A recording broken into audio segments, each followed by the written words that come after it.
There it is. Hello Welcome. and welcome to the Alchemist Inkwell. This is your spiritual podcast for grounded people, and we are very thrown off by Zoom today, but it's okay because we're going to get grounded. But we are in the same room. Yes, which is another grounding. This is technique. happening, It's so very that's good. fun. Why are we in the same room, Em? We're in the same room for a couple different reasons, Krista. The first reason is that this weekend is Sacred Spaces Gathering, which both of us are ridiculously, I mean, I can kind of speak for Rebecca too, because I know Rebecca is also really excited, but we're ridiculously excited about the fact that Sacred Spaces is this weekend. Yeah. Like, so excited. Yeah. And it's not even because like, oh, we get to give lectures and we get to do that. No, we get to connect with people, you guys in particular. Many of you, if you're listening to the podcast, will be listening to this like 2 days before the conference. So hi, we're so excited to see you in person soon. We will all be in the same room together. Look at that.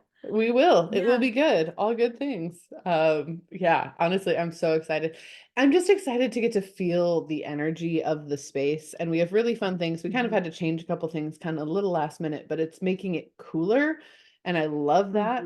And the energy of all of you in the space and all of us getting to like share together and expand together. And like, it's really cool. And I'm really excited about it.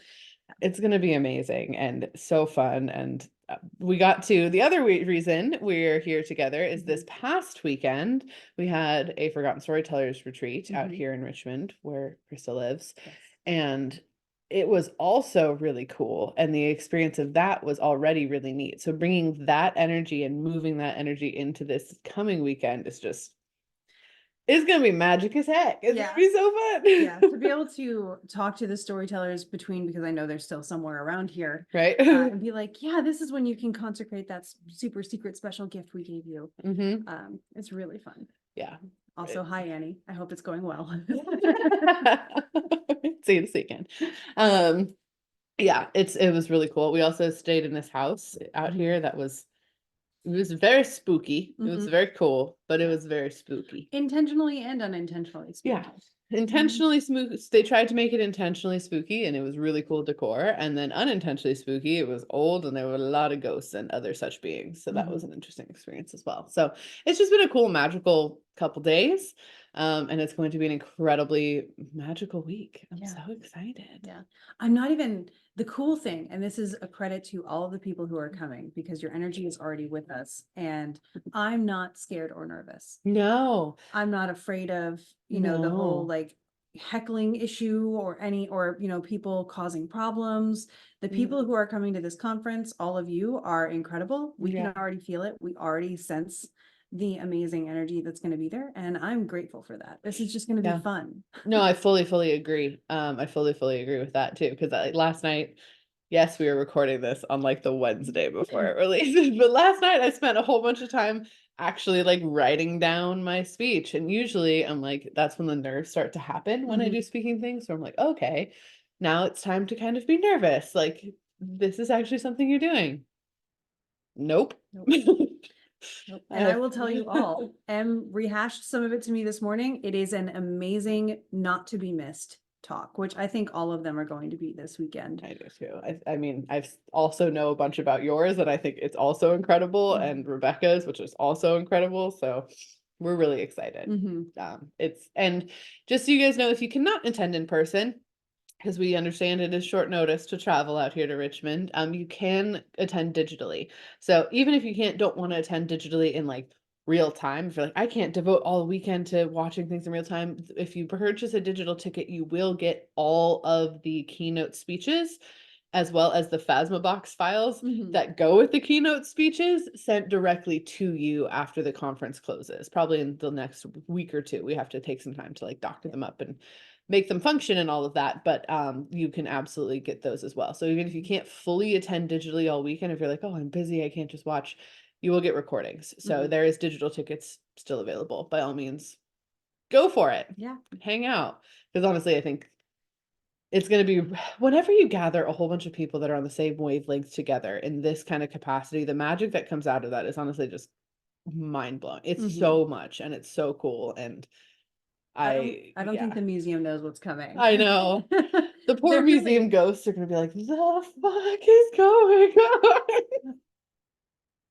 Usually it's just weddings. Right? But the venue, by the way, I want to do a shout out to the Richmond Museum of History and Culture. We chose that intentionally for our ethical and responsible conference, and they have been a delight to work with this entire Just a time. delight. We have so much less anxiety because we are being held so well. So just know that the venue is also incredible, and you do get access if you are coming in person. Everybody should know. I think we already sent out an email, but you get access to the museum too, which is so perfect. I just love that they did that. Yeah, very super duper cool. And I'm so excited to work with them further because they've been just lovely in every capacity and helped us realize things that we didn't even know we needed to realize about things. We're like, oh, thank you, venue people. Like, made perks available to our guests that we didn't even know to ask for. So very, very cool. So, on that note, this episode, we're going to talk a little bit about the full moon. That's going on. It is the first full moon of the year. And we're going to talk a little bit about the energy now that we have had Pluto moon to Aquarius and how we are vibing on it, what we feel. Because Pluto will be a whopping 0 degrees and 9 minutes into Aquarius by the time we hit our full moon. That's how slow Pluto is, you guys. So just again, if you have a 0 degree placement in one of the fixed signs, which is Aquarius, Taurus, Leo, and Scorpio, like all of my angles, and I had to sit and think about it. But anyway, if you have anything at 0 degree there, you might be noticing the Pluto transit. So I've been tending towards, don't worry about it. We have 20 years of this, and we're actually getting a break from it in September to November. If you have something at 0 degrees and something funky, especially quirky, has come up in the last week or so, you might be noticing that. And so there is an invitation to transform or up level or activate or awaken something for you. I'm really glad going well. I'm really glad you said it that way, because that is the energy I've been getting of like the opportunities for transformation and activation and expansion and awakening and reconnection. That is truly the energy since Pluto moved into Aquarius. It's been pushing on us in that way. And whether you're like, I feel this so deeply for this moment, or you're like, I don't know if I get that energy. Both are valid. It's a way out there, guy. He's like far. Super far, super duper far. But it was such a big kind of shift, and the differences between the energies are very significant from where he's coming from to where he's entering. It's really interesting to feel and see, and I could actually see it even in the behavior of like our clients from one day, and then the transit happened to the next day. It was so interesting because I was like, oh, you guys felt that conjunction. Like, I don't know if you actually felt the conjunction, but you are, or the ingress, but you are showing up like you did. The energy, it was there. It was. And it was so funny because, silly story, they were saying, how can we honor this, right? And it is a far out planet, so it's not as close to like an astrological magic thing. So we just sort of winged it. And Em and I had both said in the previous episode, do more of what you want to be doing more of. And so the next day they were all so lovely. They were like, what were you doing? And my house had a spontaneous issue right when, like during the ingress, because I was planning on doing something, but then we had a plumbing issue. So I spent the ingress handling a plumbing issue as Pluto ingressed my 4th house, which is the bottom of the chart, and things that are hidden or beneath. So sense of humor, for sure. Yeah, that's great. Hopefully I will not spend the next 20 years doing plumbing. Yeah, I won't. I was talking to my mom and walking around and like energy pulling things from the spooky house I was doing. So I was doing magic, but it wasn't necessarily like super lovely like magic I want to be doing. It was magic out of like, don't come in here, release this bad energy. Don't touch that. Release this bad energy. Which is perfect to set the tone. Yeah. It was a very Plutonian thing to be doing. It was very Plutonian. I will give it that. Yeah. Emphasis on the fact that people give Pluto death. That's not what Pluto does. Saturn does death, believe it or not. I believe that. I don't think that's an or not. I think all of us could get behind that understanding. Mars also can do death. But God of War. Right. But Pluto does death and rebirth. Pluto is, my favorite image for this is the soul journey, especially in an Egyptian their theology, where you die and you go in this boat and you are in this process of relearning, unlearning, going through all this stuff, and then you come out on the other side renewed in some way, whether that's a next life or it's, whatever comes next. That's the rebirth that you get. And we go through those all the time in life, in the context of life. So it does not mean just because you have Pluto even transiting something, it does not necessarily mean you're going to die. I was born with Pluto on my ascendant and I'm doing all right. So I mean, for the record, you've already died. I've already died. That was Saturn and Jupiter though. Because I happen to know the time. Yeah. No, Krista is correct with all of those things, but I would be remiss if I did not point out the fact that death has already befallen you. Yeah, because of the specifics of my chart and other things in my first house and things. Every time an astrologer reads my chart for the first time, they'll be like, did you have any complication? I'm like, I died already. It's okay. And they're like, oh, thank God. And then we can move on. It's great. Oh, thank goodness you died already. Yeah, we already got that checked off the list. We're good. Yeah. So even if you die, it doesn't mean it's permanent. Yeah. Word. Speaking of words. Well, I sit over here with my happy dappy Saturn in the day chart where I'm like, la la la la. I'm sorry. Oh, I'm so sorry. Okay. Again, it's all these people with challenging charts have lived challenging charts. And so our baseline for things is different. Like I'm still a super happy person. Yeah. And I have also had a very challenging experience. You've but not been without challenge. No, I have not. But I just think it's funny, like the way that even our humor. Krista has a very morbid humor, and I appreciate it so much. It cracks me up. But the jokes that Krista makes, I would never, ever, ever think to make. And it makes my heart very happy. What was the one you did? I did it the other night at the retreat because you said that's just Krista's sense of humor. And I was like, did I do it again? Oh, it was so funny. It was something Gosh, about dang it. I don't remember what it was, but it was maybe hilarious. It'll come back up. It was if I remember, I'll something to do with death. Yep. I am Barbie at the party going, does anybody ever think about dying? Because I always do. So yeah. Oh, fantastic. So let's talk about this full moon then. Yeah. Honestly, the energy of this full moon is a little bit subdued.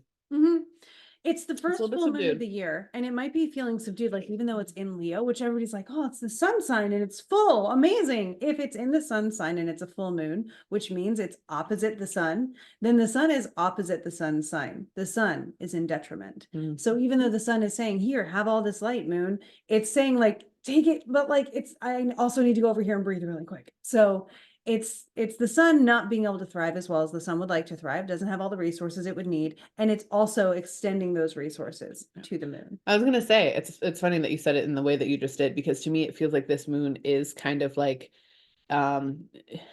you're puking in the toilet at the party and the moon is rubbing your back. It's like the caretaker of the friends being like, get home safe. Do you have water? Like it feels like it's more of of like, hey, y'all are going through a lot of stuff. Let's just gently cleanse.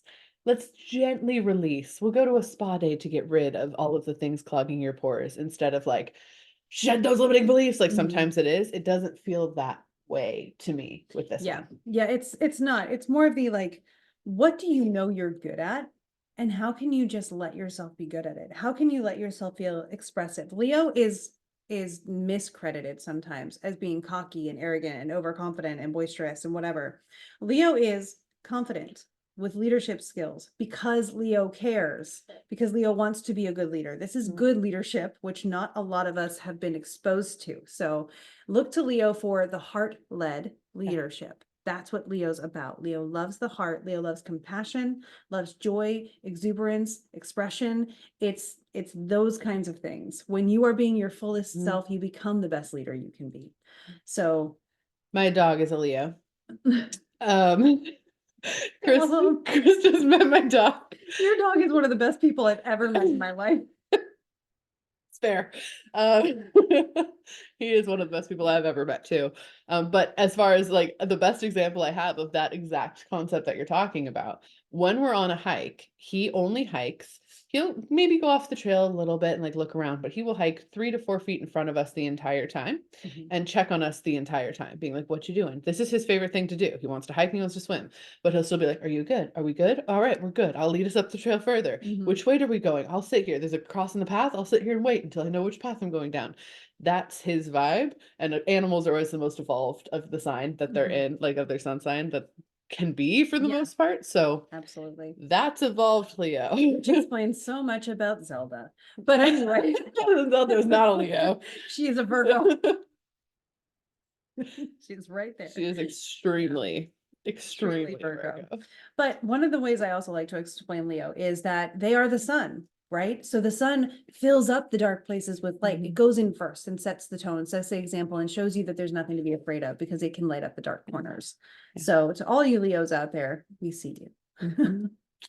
Yeah, and I will say, so for this moon, what I would recommend shedding or releasing, because I do think it's a good moon for shedding and releasing. It's gentle. It's kind of sweet, to be totally honest. It's like, we're leading you to your best self. Hold my hand. Don't step on that crack. Like, it's like that kind of energy that comes with this full moon. Did I say new moon earlier? I don't think so. I think you're good. If I did, my bad. It's a full moon. But it leads you into that. So on that note that you mentioned of like, whatever you're good at, do that thing, or you know, embrace your ability to do that thing, or whatever you enjoy, embrace your ability to do that. I would agree with that. And I would say that the things that I would focus on releasing with this full moon would be anything that feels like it's stopping you from allowing yourself to participate or do the things that you are really good at, or that you enjoy, or that feel good to embrace. I'm not even gonna say fun, just good to embrace. Release your inhibitions. Your skin. Yeah, so do that. Listen to that song and see where it guides you. Yeah. The things that we love to do, the things that we're really good at, are all the things that we make excuses to not do, because they're the easiest things for us to put aside, because we're like, okay, well, I know I'm good at this, or whatever, it doesn't serve this purpose, or maybe it is part of your job and you're like, I am really good at this thing, but unless you're doing it for your job, you're not doing it externally. Those are things that Aquarius, or Pluto and Aquarius, is already like, do those things significantly, and now the moon's like, well, what's stopping you? Yeah. What is stopping you from doing Let's those make things? this feel real personal. Let me tell you, or tell me how you feel about that. But another thing that is really cool about this is that the moon and the sun are both applying to square with Jupiter. So it's a T square, but it's Jupiter. So Jupiter only knows how to do like good stuff, yes stuff. You know, there's a you know that in Demon Hunter, the guy who Demon Slayer? Demon Slayer, Okay. yeah. I was like, the guy that was in the movie recently, and he's got like the fire one? Yeah. Yes. That's very Jupiterian. Yeah. The Demon He's Slayer got that. movie. What's his catchphrase? Oh, Like spicy or something yeah, like it's that. something like that. Yeah. He is never Tasty. deterred Yeah. from anything ever. And even if he goes too far, it's still with enthusiasm. So Jupiter is there in Taurus saying, feel supported. How you doing? I think Jupiter's also doing that little. I've got the water and your electrolytes to make you feel better. Harris yelled at me enough that now I'm going to take care of you. Yes. Yes. It's that vibe. Like, oh, I have to make sure the kid feels better. My bad. Yep. We were just doing things. It's very like, it's funny when you say that, because it's like Jupiter can only do yes, that is Zeus. Like, we think about it as like, oh, he could be angry or whatever, and yeah, sure, people worried. I think beings worried about making Zeus angry, but for the most part, saying yes, it's not always to what you want, right? Yeah, but for the most part, dude was the embodiment, and is the embodiment of enthusiasm. Yep. And going too far. Yeah. And going too far. Yes. That speaks volumes. And being in Taurus right now, there is that bit of like earthy restraint that's really helping with that. May 25th is going to be an interesting time when Jupiter gets into Gemini for the next year. Not that it's bad, because again, Jupiter doesn't do terribly anyway, but Jupiter is in detriment in Gemini, and we'll talk about that more as May approaches. Gemini. Gemini. So good for people like you, right? With all the Gemini placements, Jupiter coming in there. It's my husband's Jupiter return. I can't wait to see what that means. So I have to wait for Cancer. As far as other things you could do for this full moon that I would also recommend, it is a good full moon for cleansing energy, reorganizing, charging crystals, making moon water, all of those things would be really good under this full moon. I would say if you want to do like an energy cleansing for your space, I would either do that with singing or with light, like shining light into dark corners, that kind of thing, and moving the energy that way. That does actually change the energy, or singing throughout that. And even if you're a shit singer, that's fine. It's just about your voice moving energy. So pick a tune you want to belt and belt it off key. It doesn't matter. It doesn't need to be pretty to be effective. Or you can just tone, just like woo, like that's fine. That's a very, very valid way of moving and cleansing some energy. That I highly recommend doing that if you want to like actually take advantage of this energy to clean the house or cleanse the space.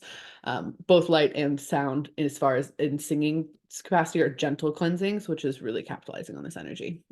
Yeah, I love that suggestion. It's a really good one, especially the using of the light. That's so creative and perfect. Yeah. Yeah. The sun is upset, so use some of your own light to cleanse your spaces while the sun cries. While the sun cries. Oh my gosh, there's a really good poem in there somewhere. If you feel like you need to write a poetry book, while the sun cries. Yep. We do this more when we're in person. Yep. Yeah. Yes, we do.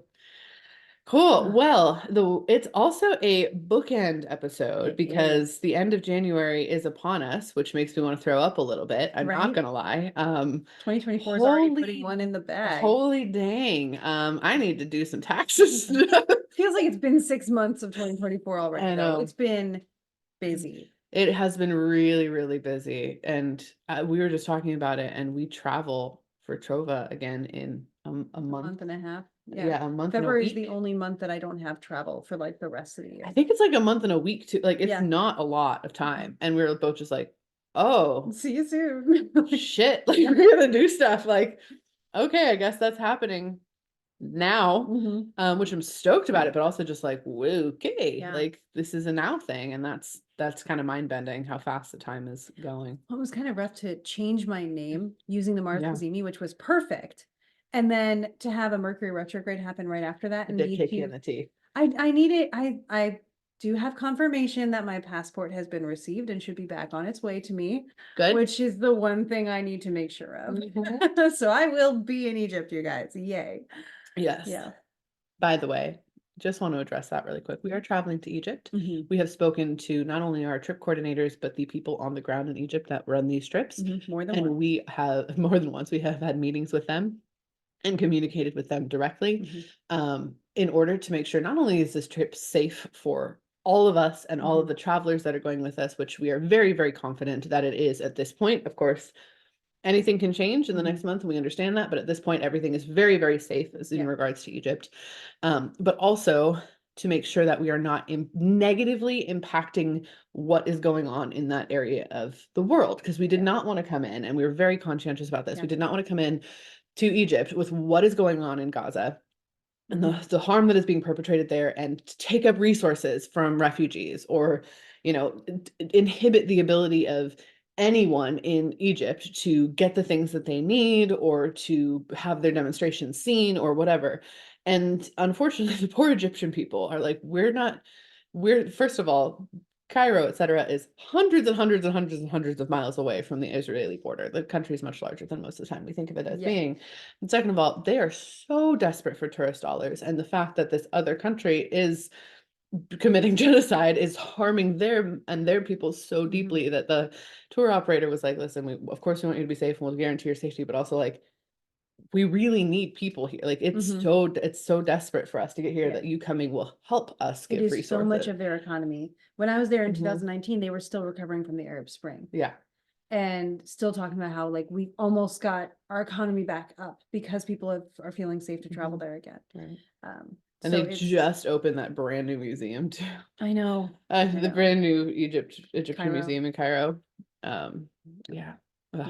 And for anybody who is traveling, we do have direct correspondence with our guide in Egypt. They made connection with us today. So we are connected with them. We are up to date and we are consistently checking everything. Yeah. We will not put anybody in danger.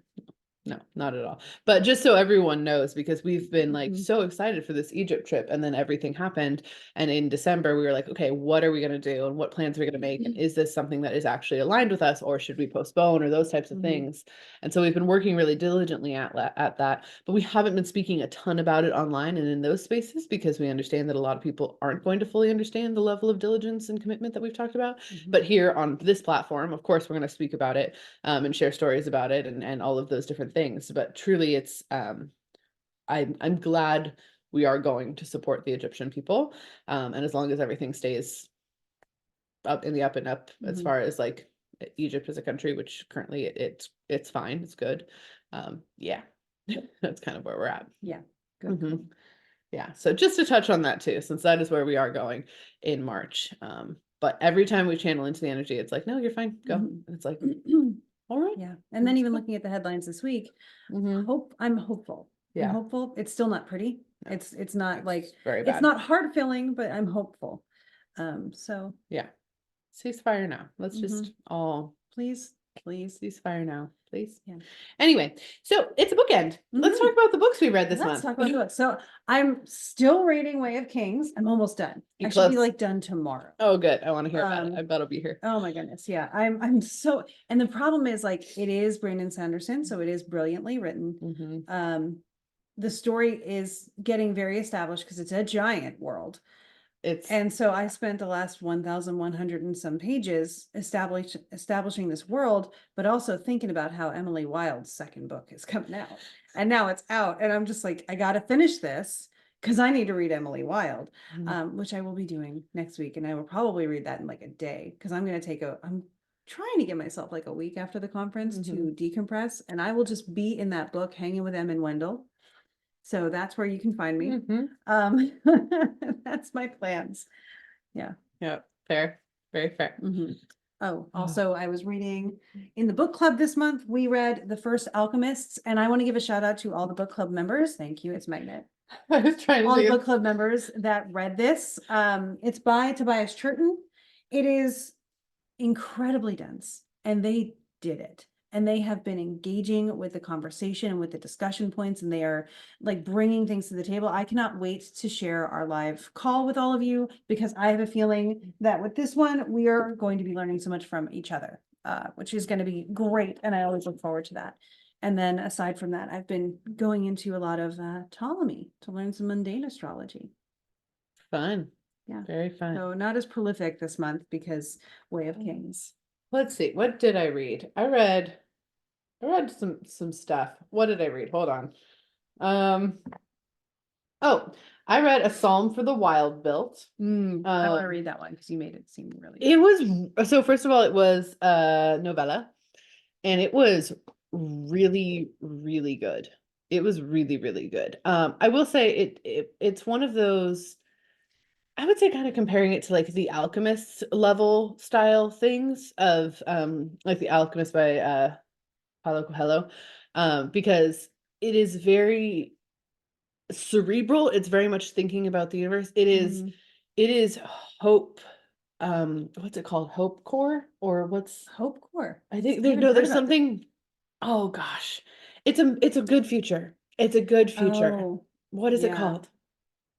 Hang on, I'm gonna look.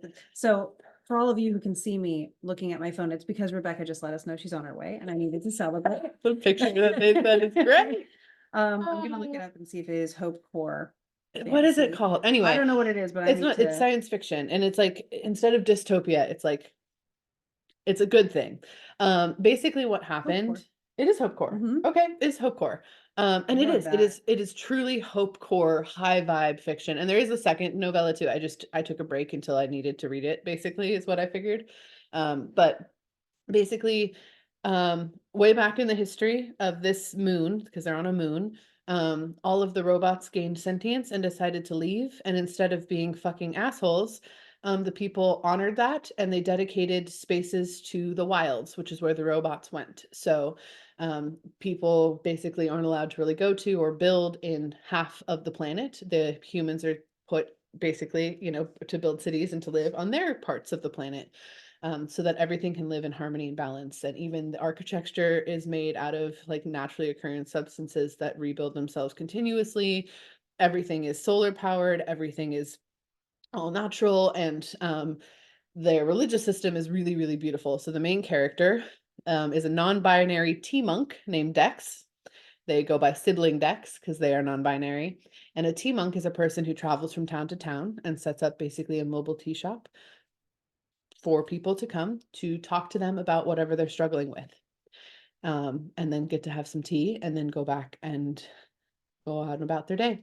And that is an integral part of the culture of this world, is having these third spaces where people can go to just exist.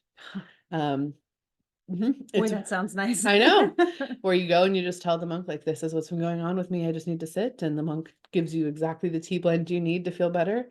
And you go do that. And then you sit and relax and drink your tea and then go back to whatever you're doing. It's very body positive. It's very free love positive. And then eventually, through this interesting series of events, Dex meets the first robot that has come in contact with humans since they all left and went into the wild, and they learn from each other, and it's really beautiful and cool. So if you need something that like makes you feel better about the world, A Psalm for the Wild Built. Honestly, really good. I think we should all read that, because even if you don't need something that makes you feel better about the world, we need to remember what hope feels like. And it sounds like that book will help remind us the feeling. Very much so. And Dex struggles throughout the book with wondering why they don't feel like their life is enough, kind of deal. And so it helps address that. And the main question that the robot's trying to figure out is, what do humans need?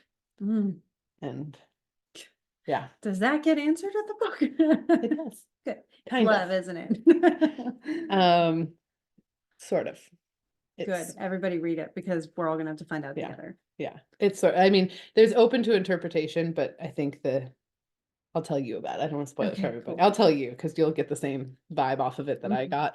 It is open to interpretation in a lot of ways, but it's really cool. Then I beta read Rebecca's book. Yeah. So Rebecca Carmichael, Rebecca the Ghost Guide, is a forgotten storyteller. She wrote her book with us 2 years ago. Yeah, something like that. I think it was in 2021. And she sent it to me and asked me to read it, and it's really, really good. I read it in 2 planes. So I read it in 1 day on 2 flights. The whole thing. Yeah. That's amazing. Yeah. I'm a really fast reader though, when I'm actually reading it. That's part of the reason I listen to audiobooks, which I know sounds really weird, but I listen to audiobooks because it helps me to read slower. So you can keep experiencing it. You don't have to go from one to another. Exactly. Because if I read on paper, I read so fast that every book feels like its pacing is fast. And it's not. It's just because I read really quickly. Not in like a bragging way. I'm not trying to like brag about it. It's just something like I really, really, really fast. So I read her whole book in 2 plane rides. It's really good. And I'm so excited to get to finally talk to her about it when she gets here, because I want to share like feedback and things that I got from it. But whenever that does come out, I really, really encourage all of you to go get it. Just like I encourage all of you to go get the other book we recently beta read, which is Aspen's book, The Crimson Clover, and she is publishing with us. Aspen Bassett, The Crimson Clover, she is publishing with us. It's such a fun book. It's such a fun book. Then we changed, go watch her recent video. Go watch her recent video on TikTok. It is so funny because we changed the time that her book was set in. We decided it would be set in the year 2000. Instead of like kind of an ambiguous modern day, and it makes the book so much more fun, and the fun references, and it's just really exciting, and like it's a cool also kind of Hopecore, to be totally honest, in a way. Kind of mystery with starring a magician. It's really fun, and it takes place in like Hollywood, so there's like the Silver City backdrop. It's very neat. But go watch that video because it's so funny, and it'll just give you an understanding of what it is to edit a book. And who Aspen is, which is delightful. And you can sponsor her book by doing her Indiegogo campaign, which is how we run. We have a very alternative publishing module that basically helps build a community for our authors while simultaneously getting their book into the world, which is one of the biggest things that modern authors struggle with, is if they don't have a platform, it's really hard to get traditionally published, because traditional publishers really are just looking for people who are already platformed. Well, and then other publishers are just looking for money. And so yeah, exactly. this way we're not doing either of those. Yeah. So we're helping authors platform themselves while simultaneously publish their book, which was the goal of Ninth House Publishing. So that's what we're doing. So go check it out. You can sponsor her Indiegogo campaign. You get really wonderful rewards, including like updates from her cat, and they are so effing cute. Like, please go do that. It's amazing. The other book that I read is called, what's it called? God damn. The reason I laugh at this is because this book series, it's the third book. It's the third book in the series. It's going to be a 4-book series. The last book comes out in September. I've been reading it for 3 years because 1 book a year has come out, essentially. It is a really incredibly well-written fantasy series. It's romantasy, kind of. It's more fantasy than it is romantasy. There's a good romance component. It's an isekai, so like someone comes from our world into a fantasy world. There's so many different types of beings. The politics are phenomenal. The religion is phenomenal. The like world building is really, really, really good. The problem is the title fucking sucks and I hate it, and it has eliminated so much of my like vigor for wanting to talk about the series. And I know that sounds silly, but like if you've ever like, the only other time I've experienced something to like this level, when I was in Europe actually in 2010, How to Train Your Dragon was coming out, and I thought that was the dumbest title at the time. I was like, why is it called this? Why is it called How to Train Your Dragon? Is it going to be a manual? Like, why is it called this thing? So I put off watching How to Train Your Dragon for like a year and a half because I did not want to, because I thought the title was dumb. Obviously, I get it now, and I love How to Train Your Dragon. And it's also based on a book, which is more of a manual about how to train your dragon, by the way. If you've ever read the book series, nothing like the movies at all. The dragons are small enough to sit on your shoulder. It's not like the movie in the slightest, but that would make sense why they tried to carry over the title, because it is loosely based on it. And yeah, this is the same experience though, where I'm like, I really would love to talk about how awesome this book series is more, but so I'm reading the third one, and it's called A Queen of Thieves and Chaos, part of the A Fate of Wrath and Flame series. And something of something and something. I'm so tired of titles like that. Come up with a different title. It's been years. It's been years. A something of something and something. Like it's all based off of A Court of Thorns and Roses, and then they tried to cap like so many books tried to build off of that like hype, and I don't know why. Be your own individual identity. This is nothing like A Court of Thorns and Roses. Like nothing like it. And I don't know why they did that. But anyway, that's the other thing I finished reading. I'm about to finish reading. I have like a half an hour left or something like that. So right there. But yeah, that's what I read this month.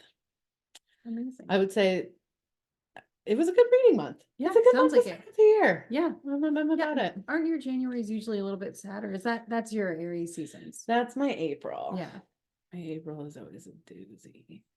My April is going to be between trips though, because we'll get back from Egypt in March, then we'll have April, and then we'll go to Italy. And I'm so excited for the Italy trip. I can barely talk. Yeah. Like, my April is going to be chasing an eclipse. So on the eclipse day, we're going to actually chase it, because if it's cloudy, we're going to move. We will move to where there are no clouds, so we can see this eclipse and the comet that is visible only because the sun is being eclipsed. So our April podcasts are going to be wild. They are.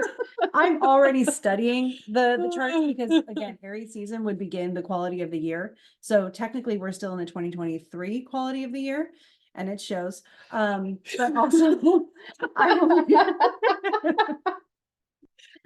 be revealing the 2024, early 2025 quality of the year, probably on this podcast, most definitely to people on Patreon. I tend to save the nitty gritty or deeper astrology for people who are asking for it. You know, like if you want it, this is where you can find it. But otherwise I will make sure it's digestible. I will make sure it's fair. I will make sure it is not fear mongering on any platform. I will never do that. So if you see people fear mongering, just know they're just trying to get your views on social media. You will be okay one way or another. And, you know, even if things are not okay, they will get to okay at some point. Yeah. So, yeah. And it's okay not to be okay sometimes. Yep. There's a whole song about it. Mm-hmm. Probably more than one, but one comes to mind. Mm-hmm. Well, wonderful. We appreciate all of you. Thank you for hanging out with us. We do encourage you to watch the YouTube for this one, because we are in the same room, and it's rather fun to see how we both disassociate. Oh, it's really great. This is neurodivergence in a Yeah, in a a rectangle. Just watching us like squirrel. Oh, what? Oh, yes, you were talking. It's not that I'm not hearing you. No, I'm It's that totally I'm hearing you. squirreling and then I'm I'm coming keeping up back. and I'm responding to Rebecca. So so anyway, we encourage you to watch the YouTube. It's fun for this, but yeah, thank you all so much. You're fantastic, and we hope to see some of you at Sacred Spaces. Please don't be afraid to say hi. Like, Yeah. that's the other thing I realized. Like, I know personally going to cons, it's weird to sometimes say hi to like the people who have spoken. Well, and also we're going to be there with our energy open to that, because sometimes at cons, the people who have spoken are out there and they're supposed to make themselves available, but their energy is very much like, I don't want to be here. I didn't want to do this, blah, blah, blah. No, we're going to be wearing crowns. I'm a We're going to be hugger. wearing like I'm going as an elf academic, which is my aesthetic anyway, but you don't get to see it much because yoga pants. But yeah, so you'll be seeing us feeling our most Leo full moon. I think that we could. We will feel that Leo full moon. Yeah. We'll embrace it. Yep. Deeply. But yeah, we're really excited. So we hope to see some of you there. Some of you, we are so excited to get to send you these recordings and have you on the digital version, like live. That's incredible too. Thank you for sharing energy with us. It's going to be really cool. No other conference I've ever heard of does Phasma Box recordings alongside their speakers. So I'm freaking hyped. I was thinking about this the other day, like who are we to be doing this? And I'm like, you know what though? Literally nobody else is doing it. Nobody. I have spoken at magical conferences. I have attended magical conferences. I am in the sphere. So like I do get to experience it. And this is different and it's needed. And it's very much restorative and healing. Yeah. It's ethical spiritual exploration. That's what it is. Yeah. And the ghosts get to communicate with you while we talk, which is going to be cool. So check that out. Anyway, we hope that you take the energy of this full moon and you go make some magic. Yes. We did it. Woo. I'm officially Zelda. I know that's how you hear Zelda now. Bye guys.